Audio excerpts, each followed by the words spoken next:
Transformar a paisagem.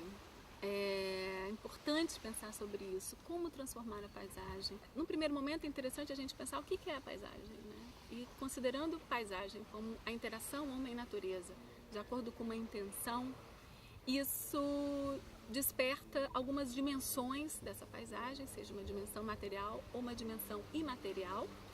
Ou seja, num primeiro momento de interação desse homem com essa natureza, pela sua sobrevivência, ele precisa modificá-la, ele precisa se relacionar com ela de uma forma, de modo a proteger sua própria vida, e como que isso vai se desenvolvendo ao longo do tempo. Então o tempo é uma outra dimensão importante também dentro dessa questão material e dessa questão imaterial sobre a paisagem. Esse conjunto, ele não seria possível sem essa interpretação humana, sem esse humano que habita esse lugar, sem esse humano que dá alma a esse lugar, sem esse humano que é afetado e que afeta esse lugar e que determina a paisagem. É sobre isso que a gente está falando. Quando a gente fala de transformar a paisagem, é como eu posso me entender como humano e como aquele que vive, que habita determinado lugar, como responsável por essa transformação, como agente dessa transformação. É lógico que a gente sabe que as escalas de decisão para um planejamento, para uma ordenação da paisagem, ela é variada. Você tem desde as instituições, sejam governamentais ou não governamentais, até o cidadão comum e os coletivos que conformam as comunidades. E como fazer isso tudo entrar em diálogo? Como fazer com que essas intenções confluam para uma paisagem coletiva, para valores coletivos, para uma paisagem comum? E esse eu acho que é um dos grandes desafios sobre transformar essa paisagem.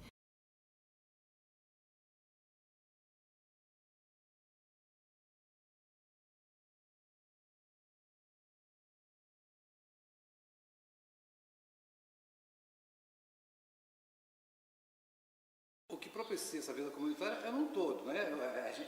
Para ser um lugar que você tem isso que eu acabei de falar, um conjunto de coisas. Essa paisagem que reúne a paisagem natural de serra, do mar, eu acho a coisa mais preciosa que existe. A cidade das pessoas, né? Muito próximo essa mistura de campo e mar, né? Assim, o caiçara, para mim, é esse homem que planta e pesca. O importante, bom, essas comunidades caiçara é o nosso viver, né, no dia a dia. A gente acordar de manhã, temos aquela beleza que a gente ama, né? Nós temos uma mata preservada, nós temos um mar belo e a unidade das pessoas. Por ela ser um lugar pequenininho, nós temos quase de tudo, né? E isso é um orgulho pra gente de poder estar aqui e ser beneficiado com essa beleza que Deus nos deu, né? Conservar isso aqui é muito bom. Esse centro colonial também é maravilhoso, é gostoso estar ali, fazer parte desse cenário todo de Paraty, de floresta, de mar, de arquitetura colonial. O município de Paraty ainda possui uma área de extensão florestal ainda muito significativa, né? Muitos remanescentes de Mata Atlântica, relativamente bem preservados. De Mata Atlântica, da quantidade original. Desses 7%, uma parcela muito pequena está incluída em unidades de conservação. E desses, uma parcela ainda menor está em unidades de proteção integral, que é aquelas onde se pode preservar espécies que são concorrentes com o homem. Então existe essa necessidade de ter áreas onde o homem não desenvolve atividades privadas ali dentro. Eu acredito nisso. Numa reserva biológica, que é a área mais restrita dentre todas elas, para você preservar, por exemplo, o mico-leão dourado, até áreas de reservas extrativistas, que são áreas para proteger populações humanas e não exatamente proteger a biodiversidade. Descrição de reserva extrativista do SNUC é conservar populações tradicionais compatibilizando com a conservação da biodiversidade. Então o foco ali é o homem. 60% da pesca está dentro do Parque Nacional Serra da Bocaina. O gestor do parque, ele fala que na lei é proibido extração dentro de parque nacional. E a pesca é extrair o peixe dali de dentro. Porque o grande problema que nos afeta hoje nas comunidades caiçaras é a especulação imobiliária. Porque a gente temos 2 unidades de conservação, né, que era para preservar isso, e a gente vê que não funciona. Dessa política que o governo criou, em que as populações, né, que as comunidades têm voz, poder de palavra, não tinha representatividade caiçara, que é um povo, né, que existe, é um povo que vem sofrendo muito por conta exatamente das unidades de conservação.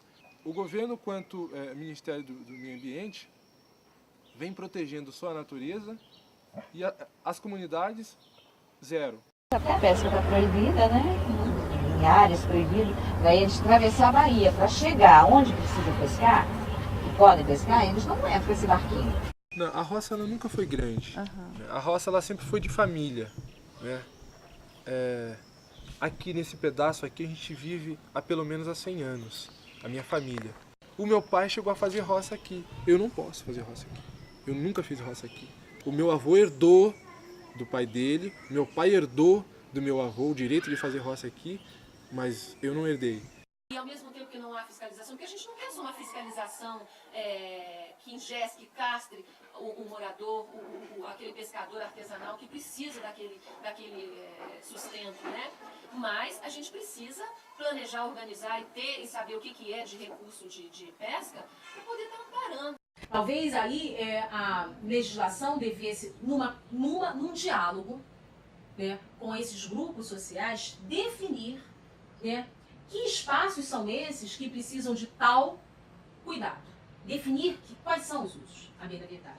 Mas não excluir esses grupos, porque para esses grupos a relação com aquela paisagem, ela pode estar sendo mantida a partir de relações afetivas, por função de suas ancestralidades, né, por uma relação de pertencimento, por uma relação identitária, né, por uma relação com o sagrado.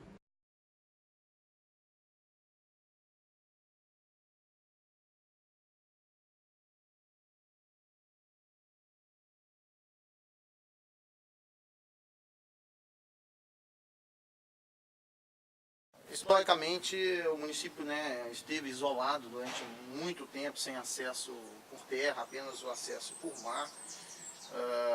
E a economia do município se desenvolveu principalmente com base na agricultura de subsistência, extrativismo vegetal, a pesca artesanal. Então a gente tem uma riqueza cultural muito grande associada a essas atividades, né?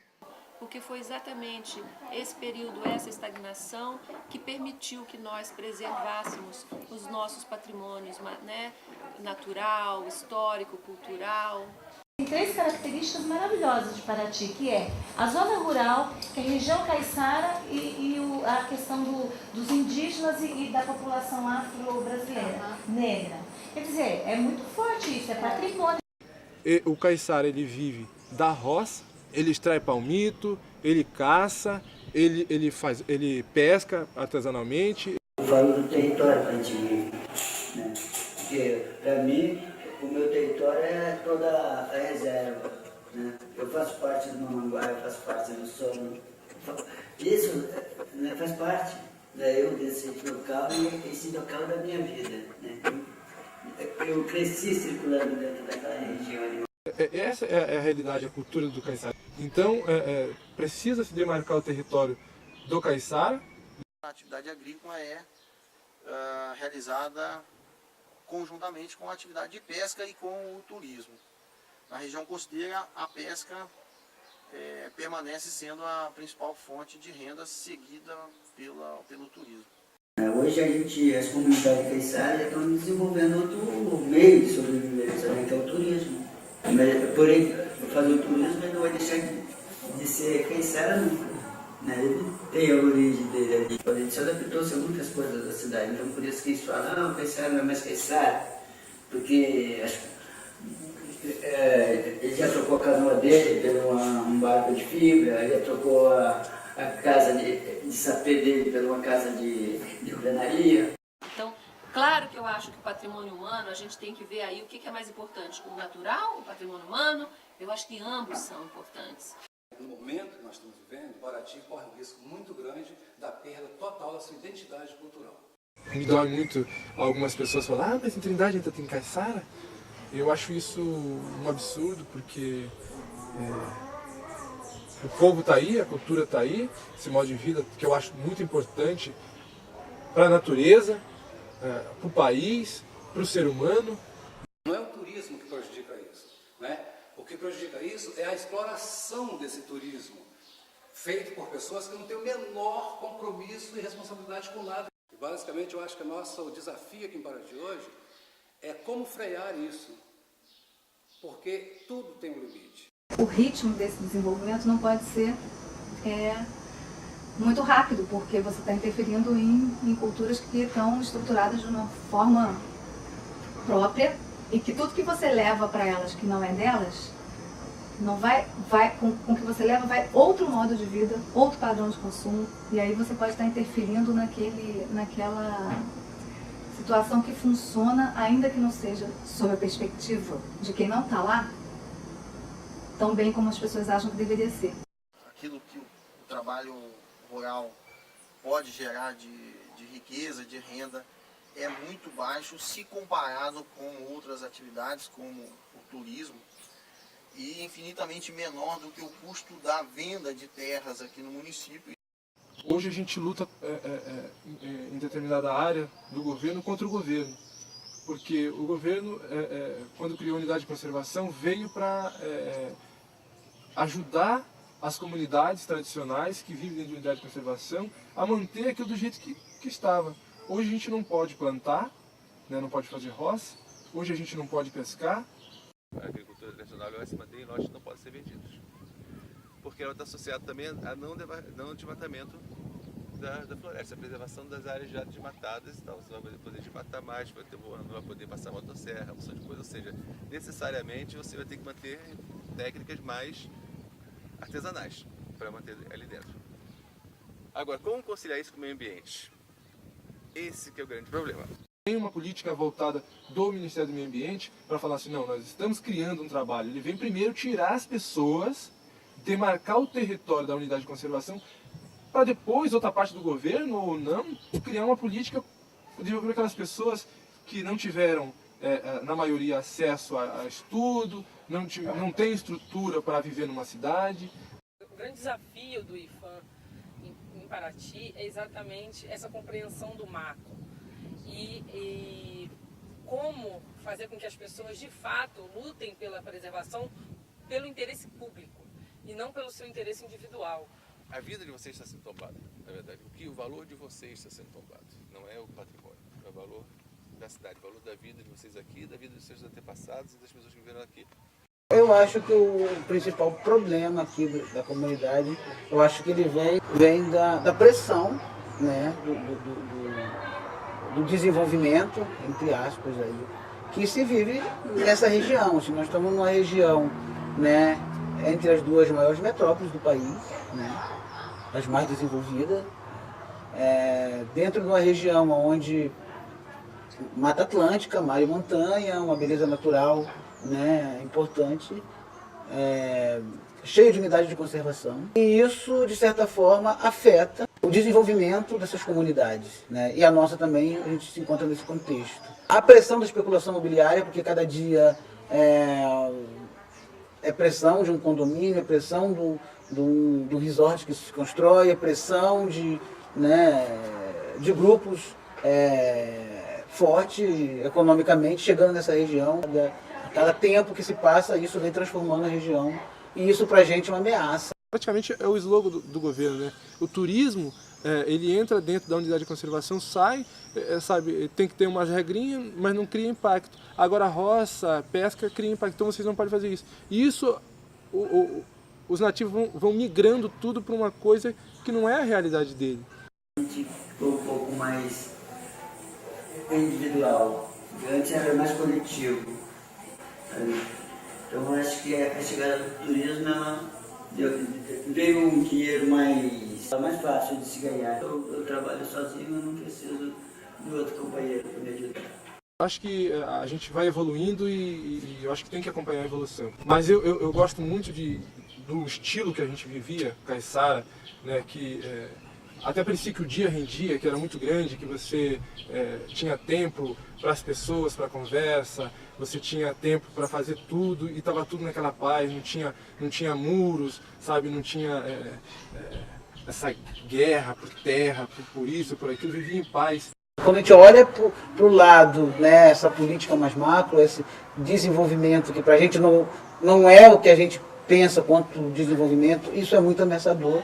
Acho que não só para o Quilombo do Campinho, mas para toda essa região aqui, que vem a cada dia, né, tendo novidades e notícias que nos preocupam muito.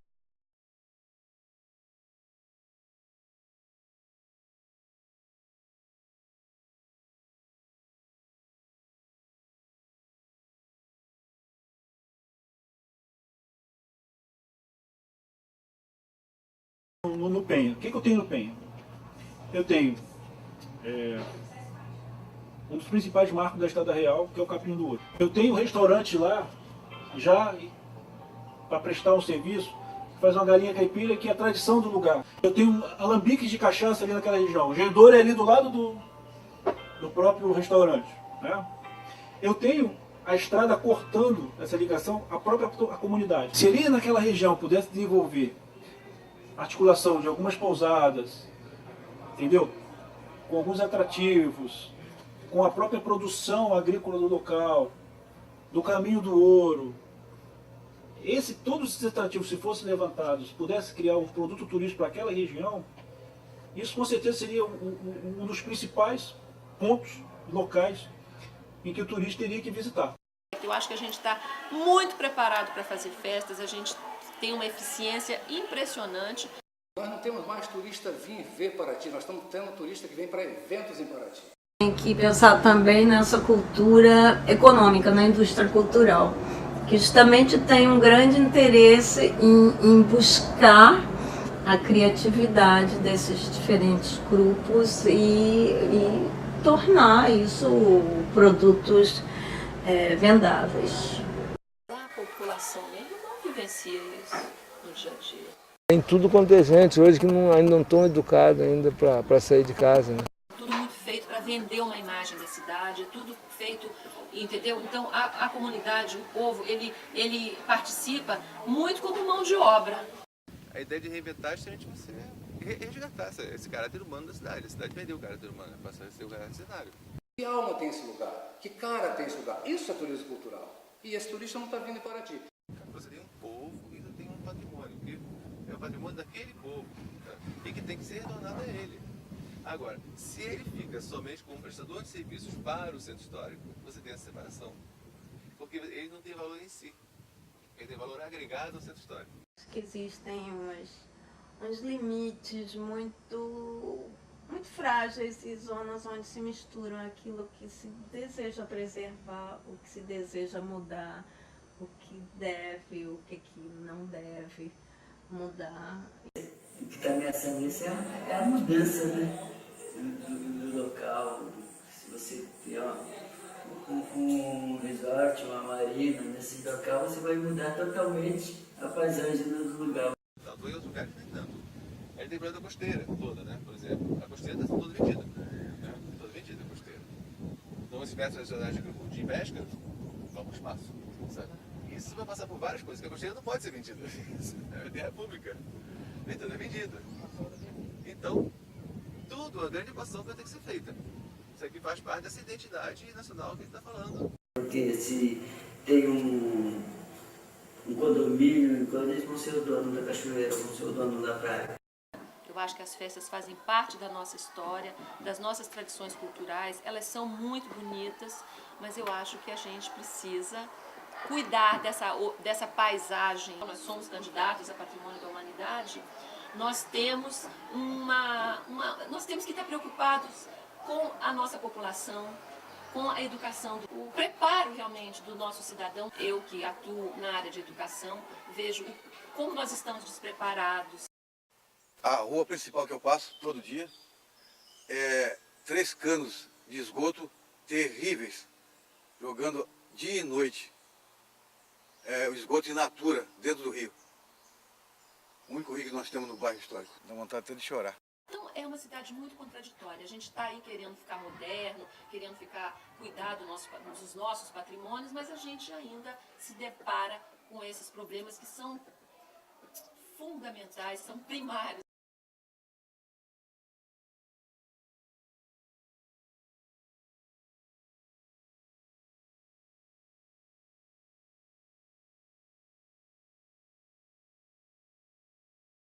Como eu gostaria, não vai dar mais. Infelizmente não vai dar mais, porque eu gostaria que ela, pelo menos, que ela não vai parar de crescer, que ela crescesse um pouco mais organizada. Tanto na área urbana, que não para de crescer, todo dia tem um morador chegando, um proprietário comprando um terreno, e também na área rural, que ainda tem um pedaço muito bom, ainda tem uma mata bastante preservada, e eu gostaria que ela continuasse preservada desse jeito.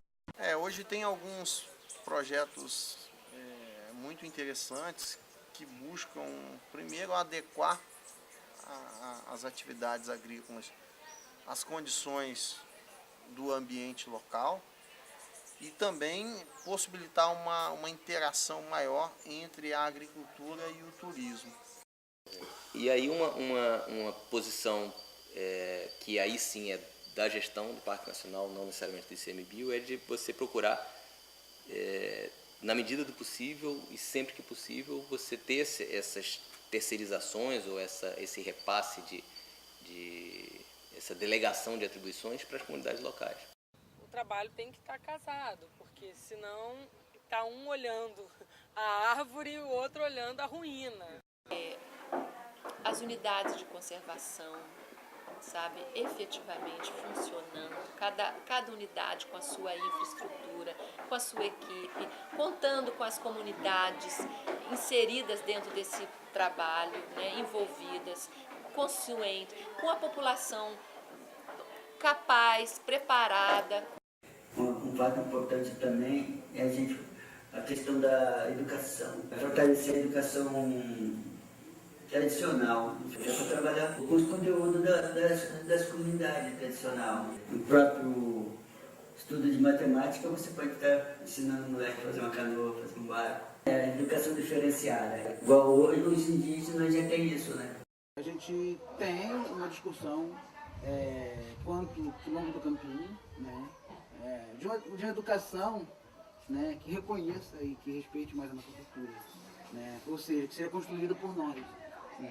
Que até então esse modelo que existe é um modelo que pra gente já não, né, há muito tempo, mas hoje cada vez mais a gente vê que não nos representa, né, quanto população tradicional. Assim, tem contribuído muito pouco. Ao entender essas intenções, a gente pode promover esse diálogo entre comunidades e, ao mesmo tempo, entre comunidades e instituições.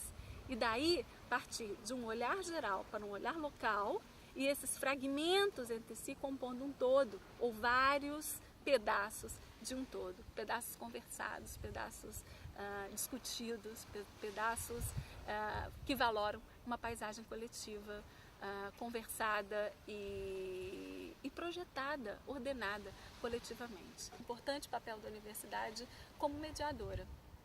Inclusive também eu já partiria aqui como arquiteta urbanista a importância do urbanista como mediador e do tratar e do lidar com essa paisagem e com essa compreensão dessa paisagem coletiva.